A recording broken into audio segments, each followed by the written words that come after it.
Movie की शुरुआत में हमें 65 मिलियन साल पुरानी दुनिया के बारे में बताया जाता है। इस समय पृथ्वी पर हर तरह के जानवर रहा करते थे, जिसमें डायनासोर सबसे शातिर जानवर थे। यहाँ डायनासोर जैसे ही जानवरों का शिकार करने के लिए आता है तो सभी जानवर अपनी जान बचाकर समुद्र में भागने लगते हैं, जिससे डायनासोर उनका पीछा करके समुद्र में चला जाता है। तब मेगालोडॉन नाम की शार्क पानी से निकलकर उस डायनासोर को खा जाती है। यहाँ से सीन शिफ्ट होता है और हमें प्रेजेंट टाइम दिखाया जाता है, जहाँ जोनास नाम का आदमी अपने हथियारों से एक कंटेनर में छेद करके बाहर आता है। असल में जोनास समुद्र के बीचों बीच चल रही शिप पर था। इस शिप पर कई सारे कंटेनर्स मौजूद थे। यहाँ हमें पता चलता है कि जोनास इलीगल कामों के बारे में कुछ सबूत इकट्ठे करने के लिए शिप पर आया था। खैर, कंटेनर से बाहर आकर वो कुछ लोगों को केमिकल से भरी कैंस को समुद्र में फेंकते हुए देखता है, इसलिए वो उन लोगों की फोटो क्लिक कर लेता है। इसके बाद वो रिकॉर्ड फाइल की फोटो लेने के लिए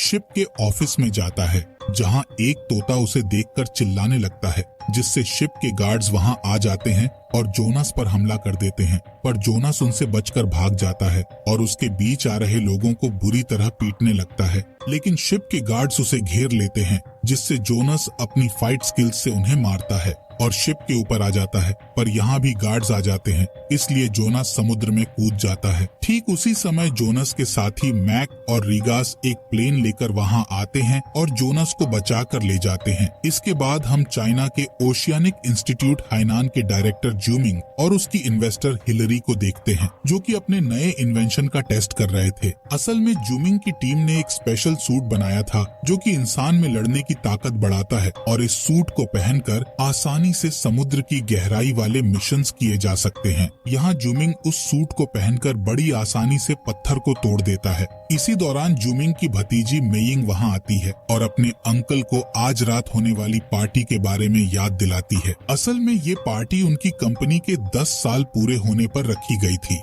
इस पार्टी में हम जोनास को भी देखते हैं, जो कि जूमिंग के दोस्त का भाई है। साथ ही हमें पता चलता है कि जोनास ने मेइंग को गोद लिया होता। यहाँ जूमिंग स्टेज पर आकर अपने इन्वेंशंस के बारे में बताता है। साथ ही वो अपने इंस्टीट्यूट के पूल में रहने वाली मेगालोडॉन शार्क दिखाता है, जिसका नाम उसने हाइकी रखा था। दरअसल जब हाइकी छोटी थी, तब उसकी टीम ने उसे समुद्र की 20,000 फीट की गहराई से पकड़ा था।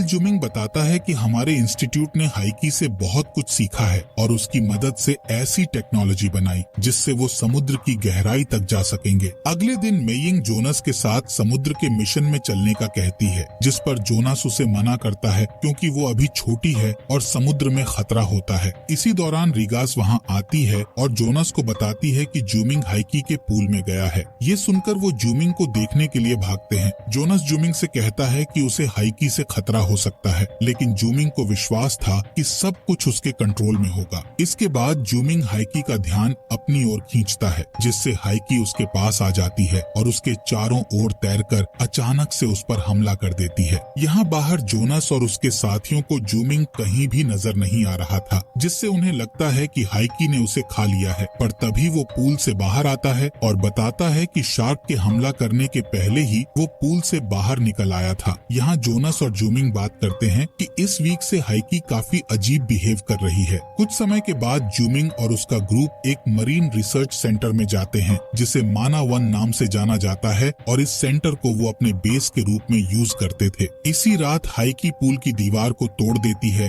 और वहाँ से भाग जाती है। अगले दिन जूमिंग और उसकी टीम 2 सबमरीन लेकर समुद्र के मिशन को करने जाते हैं, जिसमें पहली सबमरीन में जोनास, रिगास और सैल होते हैं और दूसरी में जूमिंग, लांस और कर्टिस थे। वहीं मैक, जेस और डीजे रेडार पर नजर रखने के लिए बेस में रुकते हैं। जब सबमरीन गहराई में जाती है, तब उन्हें सीसीटीवी पर कुछ हलचल दिखाई देती है। तब उन्हें पता चलता है कि सबमरीन के अंदर मेइंग है, जो कि चुपके से अंदर घुस आई थी। जोनास मेइंग को वहां देखकर मिशन कैंसिल करने का कहता है, जिस दौरान वो रेडार पर देखते हैं कि एक मेगालोडॉन शार्क उनकी ओर आ रही है। तभी उनके कंप्यूटर हाइकी के ट्रैकर से कनेक्ट हो जाते हैं, जिससे सब समझ जाते हैं कि जो मेगालोडॉन उनके पास आ रही है वो कोई और नहीं बल्कि हाइकी है।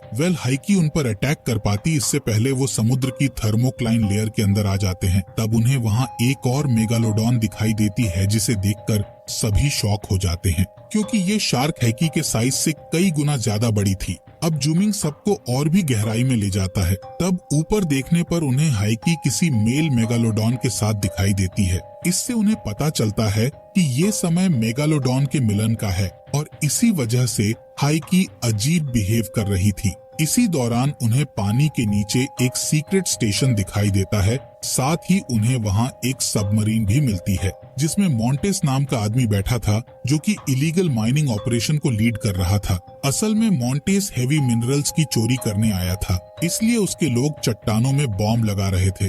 खैर मॉन्टेस यहाँ जूमिंग की सबमरीन्स को देख लेता है, इसलिए वो उनसे बचने के लिए चट्टान पर लगे बॉम्ब ब्लास्ट कर देता है जिससे उसके सभी लोग मारे जाते हैं, लेकिन वो किसी तरह वहाँ से भाग जाता है। दूसरी तरफ इस ब्लास्ट से जूमिंग की दोनों सबमरीन्स के ऊपर एक चट्टान गिर जाती है जिससे उनका बेस से कांटेक्ट टूट जाता है। इधर मैक जेस से कहता है कि हम अपनी सबमरीन से टीम को रेस्क्यू करने जाएंगे, पर जब जेस सबमरीन के पास जाती है तो उसे पता चलता है कि किसी ने सबमरीन में तोड़फोड़ करके उसे खराब कर दिया है। मैक को लगता है कि उनकी टीम का कोई मेंबर उन्हें धोखा दे रहा है। इधर सैल किसी तरह अपने बेस से कांटेक्ट करती है जिससे जोनास और मैक दोनों आपस में बात कर पाते हैं। जोनास को मैक से पता चलता है कि उनकी रेस्क्यू सबमरीन खराब हो गई है, इसलिए जोनास स्पेशल सूट पहनकर समुद्र में बने स्टेशन में जाने का फैसला करता है। अब क्योंकि इस सूट में सिर्फ 2 घंटे की ऑक्सीजन थी, इसलिए उन्हें जल्दी से स्टेशन तक पहुंचना होगा।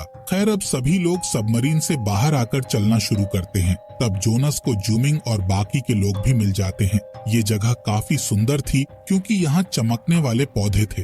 जब लांस उन पौधों को करीब से देखता है तब अचानक से एक क्रीचर वहाँ आ जाता है जिसे वो लोग डराकर भगा देते हैं। इसके बाद वो सभी आगे बढ़ते हैं। तब उन्हें अंधेरे में कुछ हलचल नजर आती है और जब वो पीछे मुड़ते हैं तो एक खतरनाक क्रीचर लांस को लेकर भाग चुका था, जिससे सभी लोग बुरी तरह डर जाते हैं और जल्दी से स्टेशन की ओर जाने लगते हैं। इस बीच मैक डीजे और जेस को सीसीटीवी फुटेज और सभी एम्प्लॉयज के बारे में जानकारी निकालने का कहता है ताकि उन्हें पता चल सके कि उनकी टीम में कौन धोखेबाज है। इधर मॉन्टेस हिलरी से कांटेक्ट करता है जिससे पता चलता है कि वो हिलरी के लिए काम कर रहा है। हिलरी उससे जूमिंग और उसकी टीम को मारने के लिए कहती है क्योंकि उन लोगों को उसकी सच्चाई का पता चल चुका था। दूसरी तरफ सैल को देखते हैं जो कि बहुत घबराई हुई थी जिसके कारण उसकी ऑक्सीजन लेवल जल्दी घट रही थी। तभी मगरमच्छ की तरह दिखने वाले क्रीचर्स का ग्रुप उन पर हमला कर देता है जिससे सभी लोग उनसे बचने की कोशिश करते हैं,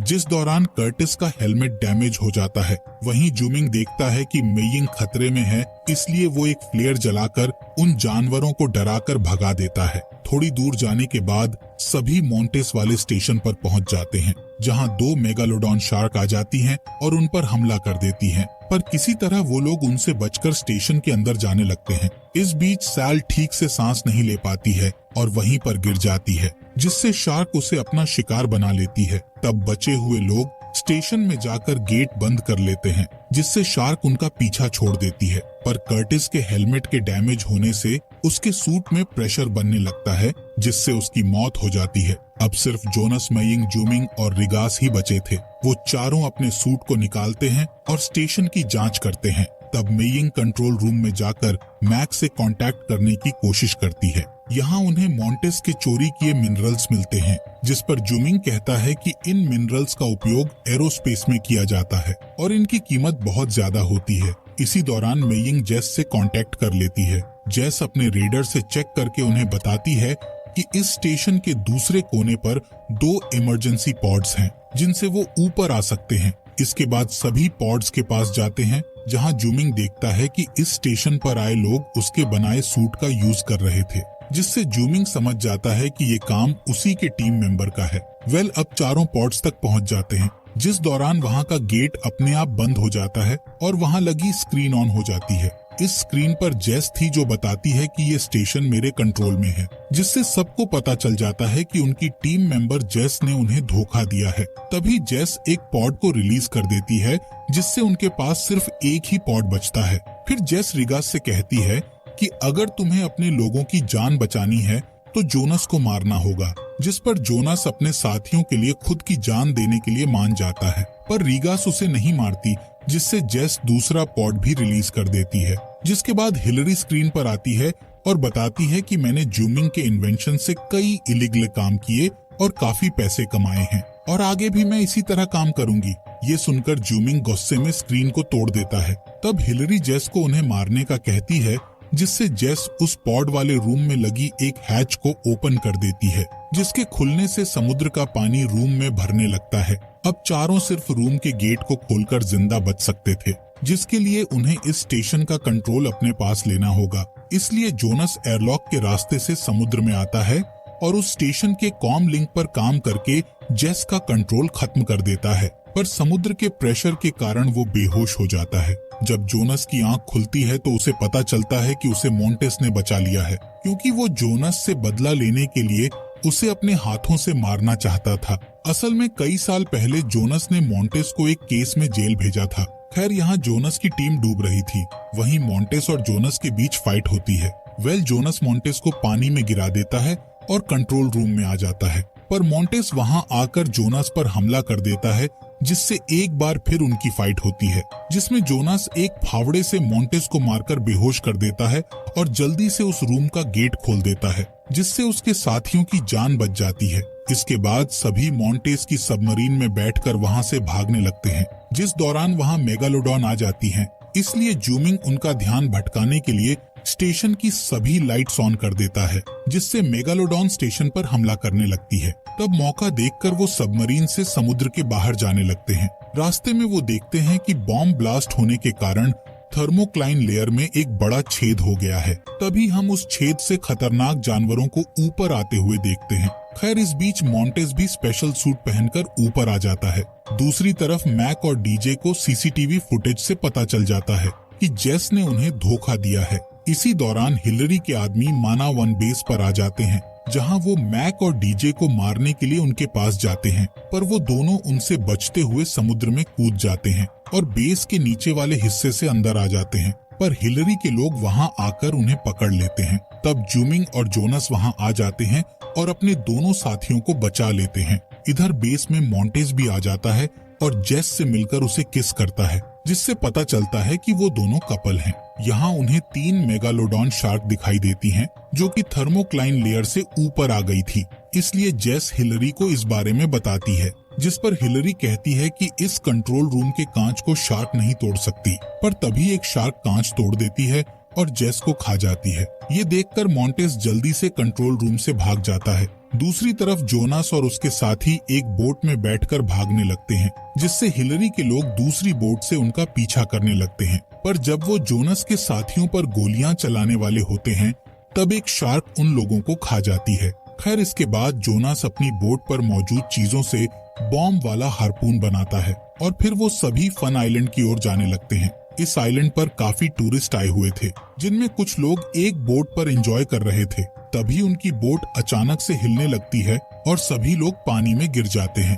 तब थर्मोक्लाइन लेयर से आया ऑक्टोपस उन्हें खाने लगता है। इसी दौरान हिलरी और मोंटेस हेलीकॉप्टर से उस आइलैंड पर आ जाते हैं, लेकिन जब वो जंगल में जाते हैं तब मगरमच्छ की तरह दिखने वाले क्रीचर्स उन पर हमला कर देते हैं। ये देख हिलरी जल्दी से हेलीकॉप्टर में आकर मोंटेस को बुलाने लगती है, जिससे एक क्रीचर उसकी आवाज सुन लेता है और वहां आकर हिलरी को पकड़कर ले जाता है। इस बीच जोनस और उसके साथी आइलैंड पर मौजूद लोगों को वार्न करते हैं कि यहाँ शार्क का हमला होने वाला है, जिससे सभी लोग घबराकर भागने लगते हैं। तभी शार्क वहाँ आ जाती है और लोगों को खाने लगती है। यहाँ जोनास मयिंग को छिपने का कहकर अपने लोगों के साथ हार्पून्स ढूंढने के लिए चला जाता है। वहीं डीजे और रिगास एक शेड में जाकर छुप जाते हैं, जहाँ वो देखते हैं कि क्रीचर्स हिलरी के लोगों को खा रहे हैं। इधर जोनस को एक जेटस्की मिलती है, तब वो अपने साथियों के हार्पून्स लेकर उस जेटस्की से समुद्र में जाने लगता है, ताकि वो शार्क्स को मार सके। दूसरी तरफ मैक और जूमिंग एक वेयरहाउस में जाते हैं और बॉम्ब बनाने के लिए नाइट्रेट ढूंढते हैं, जिस दौरान हिलरी के लोग क्रीचर्स से बचते हुए वहां आ जाते हैं, जहां वो मैक और जूमिंग पर गन पॉइंट कर देते हैं। वहीं जोनास शार्क से बचते हुए पानी में गिर जाता है, इसलिए वो तेजी से तैरकर जेटस्की पर वापस आ जाता है। जब शार्क उसे खाने के लिए आती है, तभी जोनास जेटस्की लेकर भाग जाता है। इस बीच रिगास और डीजे क्रीचर से बेचते हुए वेयरहाउस में आ जाते हैं, जहां उन्हें भी कैदी बना लिया जाता है। यहाँ जूमिंग उन लोगों को बातों में भटकाने लगता है और डीजे को एक बटन की ओर धक्का दे देता है, जिससे वेयरहाउस का गेट खुल जाता है और क्रीचर अंदर आकर हिलरी के लोगों को खाने लगते हैं। तब जूमिंग के साथी नाइट्रेट का बैग लेकर बाहर आ जाते हैं। इसके बाद डीजे और रीगास एक फोन से इमरजेंसी टीम को कॉल करके उन्हें मदद के लिए बुलाते हैं, जबकि मैक और जूमिंग हिलरी के हेलीकॉप्टर पर जाते हैं। पर वहाँ एक क्रीचर होता है, इसलिए जूमिंग उस क्रीचर का ध्यान भटकाता है ताकि मैक सेफली हेलीकॉप्टर पर पहुँच सके। तभी वो क्रीचर जूमिंग पर हमला कर देता है, लेकिन जूमिंग एक फावड़े से उसे मार देता है। फिर वो हेलीकॉप्टर में फ्यूल डालने के पाइप को हेलीकॉप्टर में लगाता है, जिससे मैक हेलीकॉप्टर उड़ाना शुरू कर देता है। लेकिन फ्यूल पाइप अभी भी हेलीकॉप्टर में लगा हुआ था, इसलिए जूमिंग पाइप निकालने की कोशिश करता है, जिससे वो नीचे गिर जाता है। ये देखकर कुछ क्रीचर्स उसकी ओर आने लगते हैं, पर तभी मैक हेलीकॉप्टर को कंट्रोल करके फ्यूल टैंक पर फायर कर देता है, जिससे फ्यूल टैंक में आग लग जाती है और जूमिंग क्रीचर से बचकर हेलीकॉप्टर में आ जाता है। दूसरी ओर जोनस का सामना एक शार्क से होता है, लेकिन शार्क को हार्पून से कुछ नहीं होता। लेकिन जब वो दूसरी शार्क पर अटैक करता है तो उस शार्क की मौत हो जाती है। जोनस अपने आखिरी हार्पून को फेंकने वाला होता है, तब मोंटेस उस पर शूट करने लगता है, जिससे उसका हार्पून नीचे गिर जाता है। यहाँ समुद्र के किनारे वो खतरनाक ऑक्टोपस आ जाता है और लोगों को मारने लगता है। तब मेयिंग एक लेडी को बचाने के लिए पानी में चली जाती है। ये देखकर जूमिंग मेयिंग को बचाने के लिए नीचे जाने लगता है, पर तभी वो ऑक्टोपस उनके हेलीकॉप्टर को पकड़ लेता है, जिससे जूमिंग अपने बनाए बॉम्ब को लेकर दूर कूद जाता है और हेलीकॉप्टर समुद्र में गिर जाता है। यहाँ जोनस की जेट स्की एक शार्क से टकरा जाती है, इसलिए जोनस जल्दी से ब्रिज पर कूद जाता है, जिसके पीछे पीछे शार्क भी आ जाती है। लेकिन वो गलती से जंजीरों में उलझ जाती है और जोनस ब्रिज के नीचे आ जाता है। इसी दौरान मोंटेस ब्रिज पर आकर गोलियां चलाने लगता है। तब जोनस एक लकड़ी के टुकड़े से उसके पैर पर वार करता है, जिससे उसका खून बहने लगता है। तब शार्क खून की स्मेल से वहां आ जाती है। ये देख जोनस मोंटेस को पानी में गिरा देता है, जिससे शार्क उसे खा जाती है। यहाँ ऑक्टोपस जूमिंग को पकड़कर अंदर खींच लेता है, जिससे जूमिंग उस पर बॉम्ब लगा देता है। बॉम्ब के ब्लास्ट होने पर जूमिंग भागने लगता है, पर ऑक्टोपस उसे दोबारा पकड़ लेता है,